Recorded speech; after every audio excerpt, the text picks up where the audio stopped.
जब आपको भविष्य दिख जाता है तो वर्तमान की कहानियां मायने नहीं रखती। House of the dragon season 2 is a story of civil war, जहां बहुत सारा बिल्डअप है पर कोई पे ऑफ नहीं। जहां ओरिजिनली रेनेरा के बेटे ल्यूक के मौत के बाद रेनेरा फ्यूरियस थी, उसे बदला चाहिए था, ग्रीफ में थी, केओस सब चाहिए था उसे, पर वो सीधे जंग में कूद भी नहीं सकती थी। जहां भले ही वो ड्रैगन स्टोन में अपने लोगों के साथ थी पर उसके पास कोई स्ट्रॉन्ग आर्मी नहीं थी। एंड पूरा सीजन 2 इसी प्लॉट को लेकर प्रोग्रेस करता है कि कैसे वॉर से पहले उसे अपनी आर्मी बढ़ानी है, बैडएस बनानी है, जिसके बीच में काफ़ी सारी politics, backstabbing, behind the doors conspiracy चल रही होती है, वो भी सिर्फ एक मोटिवेशन से कि भाई जंग होने से पहले खत्म किया जा सके और हम अपना फायदा इसमें देख सके। जहां पे आगे क्रेगन स्टार्क जसेरिस वैलेरियन को अपनी सेना देने का वादा करता है रेनेरा के सपोर्ट में। एगन 2 एक बहुत ही परोपकारी किंग बनने की कोशिश करता है, लेकिन उसके ग्रैंडफादर ऑटो हाईटावर उसका यूज करते हैं राज्य को अपने हिसाब से चलाने के लिए, जो कि सही भी था, सही चला रहे थे। दूसरी तरफ डेमन टारगेरियन असैसिन्स चीज और ब्लड को भाई हायर करता है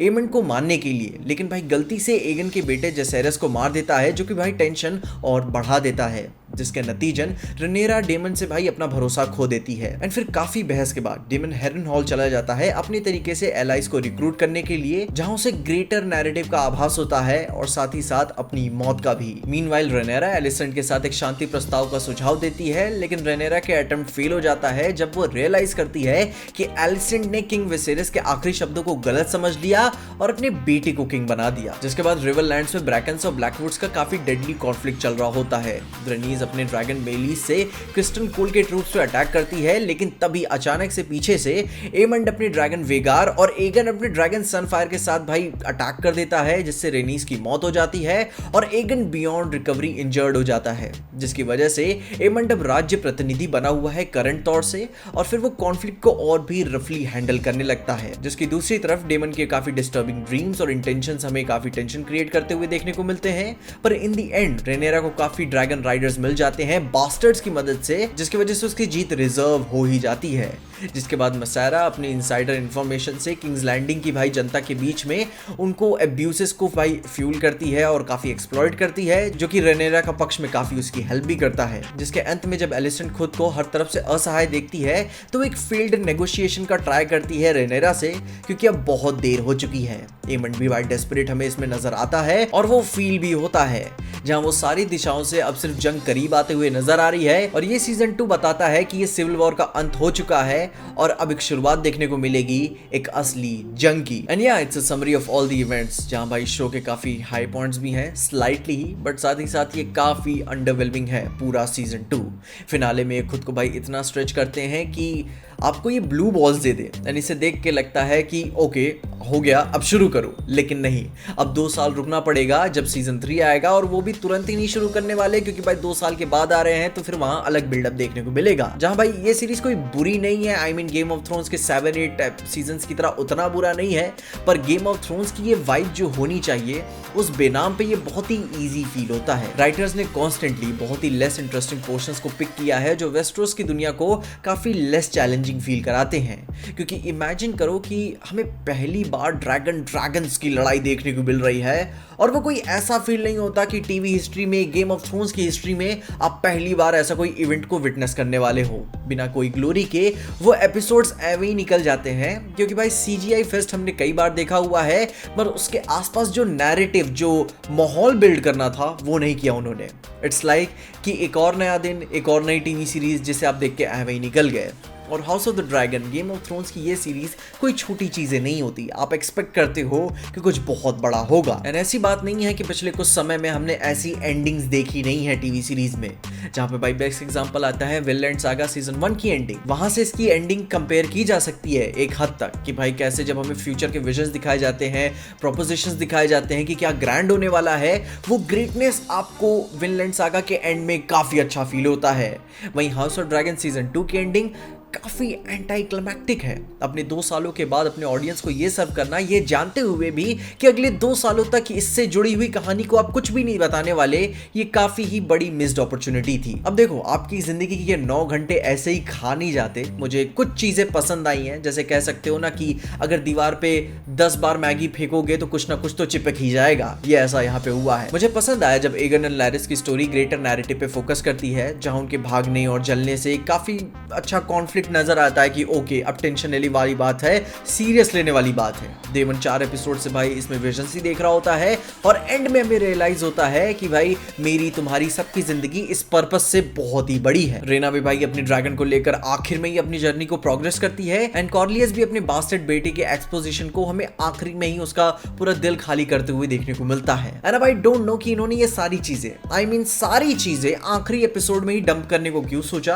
but from a story point of view ये प्रोग्रेशन एटलीस्ट देखने में तो अच्छा लगता है। रेनीस का मरना एक बहुत ही बड़ा इवेंट था जो शॉक करता है आपको, एंड एक ड्रैगन का स्मॉल फोक के सामने से गुजरना, फिर कैसे लोगों का भरोसा अपने देवताओं में टूटता है, एंड फिर ग्रीन्स कैसे अपनी जनता को खाने के लिए मुहाल कर देते हैं, एंड फिर उसके बाद मैसायरा आती है अपना प्लॉट एक्टिवेट करते हुए। ये स्टोरी यहाँ पे अपने आप को काफी बेहतरीन तरीके से अनफोल्ड करती है। आप इंगेज रहते हो कि अब क्या होने वाला है नेक्स्ट, क्योंकि वो बहुत ही छोटा ही पे ऑफ है बट एटलीस्ट देखने को तो मिल रहा है, जहां फील कर पाते हो कि भाई ये शो के जो बेहतरीन मोमेंट्स हैं वो स्टोरी के बड़े पटकी पटका वाले मोमेंट्स नहीं है, बल्कि वो पे ऑफ से बस एग्जैक्ट थोड़े पहले जो दर्द आप देखते हो वो आपको एक्चुअली में हाउस ऑफ ड्रैगन वाला एंटरटेनमेंट देता है। एंड इसी तरीके से एंड में एक थोड़ा बड़ा पे ऑफ पूरे शो को एक इंडिविजुअल आइडेंटिटी दे सकता था, पर इन्होंने मार्वल मूवीज की तरह बस एक सीजन बनाया सिर्फ अगले वाले सीजन को भाई कनेक्ट करने के लिए, जिसकी वजह से यह वाला सीजन अपने आप में बहुत बड़ा मायने नहीं रखता। अब देखो मैं इसे बुरा बिल्कुल भी नहीं कह रहा हूं, ऐसा भी नहीं है कि मेरे अंदर कोई गुस्सा है, नहीं, बल्कि इसकी बेसिक स्टोरी काफी अच्छी चल रही होती है, आपको लोर मिलती है और आप उसे जानने में काफी इंटरेस्टेड रहते हो। जहां पे भाई सिंपल भाषा में बोलूं तो इसका पहला दूसरा एपिसोड जहां पे भाई बेटे की मौत के बाद रेनेरा द क्रूअल उसे बुलाया जाने लगता है, एंड फिर चौथा एपिसोड जिसमें रेस्ट इन पीस वाला मामला होता है, एमंड अपनी बेइज्जती का बदला भी लेता है, एंड फिर भाई सातवां एपिसोड अच्छा है जहां पे भाई रेनेरा को उसके बास्टर्ड्स के थ्रू भाई उसके ड्रैगन राइडर्स मिलते हैं, एंड फिर वेगार अपनी गाड़ी घुमा लेता है कि अभी असली समय नहीं है, एंड वहां पे रेनेरा रौले में होती है कि भाई अब आना, एंड फिर जो आगे छोटी छोटी चीजें हैं जैसे कि भाई वॉर होने से पहले लोगों को रिक्रूट करना, जिसके चलते आप अलग अलग किंगडम्स, उनकी मोटिवेशंस और कॉन्फ्लिक्ट्स देख पाते हो, ग्राउंड लेवल पे उम्मीद देखते हो कि एक बार कुछ और बदला जा सके, लोगों को मैनिपुलेट करना आप देख पाते हो, और वो पहला ड्रैगन्स का डांस एटलीस्ट कुछ नहीं तो कुछ थोड़ा सा सब्सटेंस तो आपको देता ही है। बट कहे ना स्टोरी तो है इनके पास बट स्टाइल नहीं है, वो शौक एक थोड़ा सा रहना ही चाहिए था एटलीस्ट आखिर में, ताकि लोगों को फील हो सके कि वो कुछ लेके जा रहे हैं इससे। ये सीजन कभी ऐसा फील ही नहीं होता कि भाई मैं ये कोई गेम ऑफ थ्रोन्स की यूनिवर्स से कुछ ऐसा प्रीक्वल देख रहा हूँ जहां पे भाई ऐसी कहानियों को देखकर मैं अपना माथा पकड़ लेता था कि भाई कैसे ये चीजें पॉसिबल हो सकती हैं। जहां भाई मुझे इस शो की पर्सनली यह बात काफी डिसअपॉइंट करती है कि जब शुरू में रेनेरा को भाई अपने बेटे का बदला चाहिए था तो वो शांत चेहरे के पीछे जो पागलपन छुपा हुआ था, डेमन भी वाकिफ था कि भाई ये औरत में बहुत आ गया, अभी कुछ भी कर गुजरेगी, और धीरे धीरे वो आग बुझती चली गई। जहां हम जानते हैं कि वो पॉलिटिक्स इंपॉर्टेंट है, पर वो डोमिनेंस वो रेनेरा जो शुरू में खुद के साथ लेकर आती थी वो एंड आते आते गायब ही हो गई। एंड ये प्लॉट डेवलपमेंट, ये कैरेक्टर डेवलपमेंट देखकर मैं थोड़ा सा डिसअपॉइंट हुआ, क्योंकि एंड आते आते उसके अंदर वो थोड़ा सा भी गुस्सा, वो आग नहीं रह जाती है जो उसने शुरू में फील किया था। वो काफी हल्की लीडर महसूस होती है जहां पे उसकी कोई भी बात नहीं सुन रहा है। ये किस तरीके का हाउस ऑफ ड्रैगन चल रहा है कि इवन ग्रीन्स के यहाँ पे भी उनके राजा को कोई सीरियसली नहीं लेता, एंड इवन ब्लैक्स के पास भी उनकी रानी को कोई सीरियसली नहीं लेता। और ये सारी चीजें मिलाकर फील होता है कि मैं कोई सीरियल देख रहा हूं, ना कि भाई दुनिया की सबसे फेमस टीवी सीरीज। और ये कोई लेने में छोटी मोटी चीज नहीं है, करंट टाइम पे ये पूरी दुनिया में एक ऐसी एस टियर सीरीज है जो पिछले 9 घंटे से आपको इतना खतरनाक एज कर रही है कि आप क्या ही बोलो कि गुस्सा होना थोड़ा सा आपका जायज है, पर मैं नहीं हूं अभी इस टाइम